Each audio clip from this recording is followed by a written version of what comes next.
Alright guys, good morning po. No? Meron po tayo ngayong umaga ay may share po ako sa inyo about naman po ito sa pagpalit ng steering or steering pump sa isang trailer truck. No? Napakasimple po sana. No?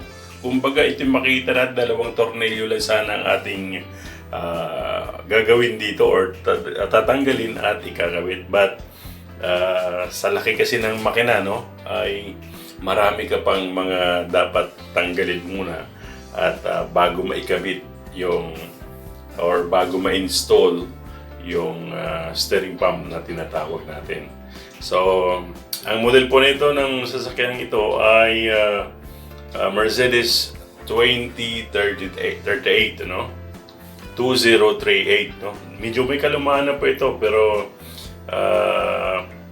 gumagana pa rin naman. So, ayun, may nakita kayong maliit doon sa gitna, Yun po yung pump, Yan po yung pump na papalitan natin. May leak lang siyang konti.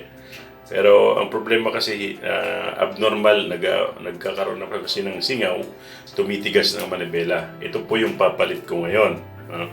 Kung mapapansin nyo, bago po siya, ito po yung papalit nating pump, So, mamaya, tatanggalin po natin yung luma, papalit po natin ito. Napakadali po niyan, dalawang tornilyo lang sana yan, Tsaka yung mounting, yung pong pipe, So, kung makikita nyo, nasa ilalim, Nasa ilalim siya. So, marami ka pang tatanggalin muna dito sa labas para siya ay matanggal din sa looban, So, yun po, May mga tatanggalin lang tayong mga tornilyo. Madali lang po yan. Actually, sa video nga, 5 minutes lang yun.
So yan po, naikabit na, na-install na at okay na po siya, Naikabit na rin yung mga pipings niya na mga tinanggal kanina.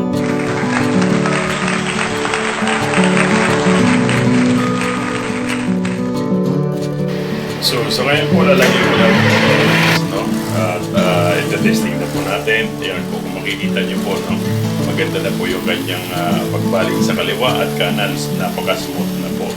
So, ibig ko sabihin, okay na po ang ating pong steering pump. So, hindi na po mabigat sa manibela. Actually, sa isang sasakyan, pag ang sasakyan ay nakahinto, napakahirap po niyan, kamigin or ibalik sa kaliwa. But this time, it's okay, turning smoothly, and it's done. So, okay guys, thank you very much. Thank you for watching, and God bless us all. Don't forget to subscribe and like my channel.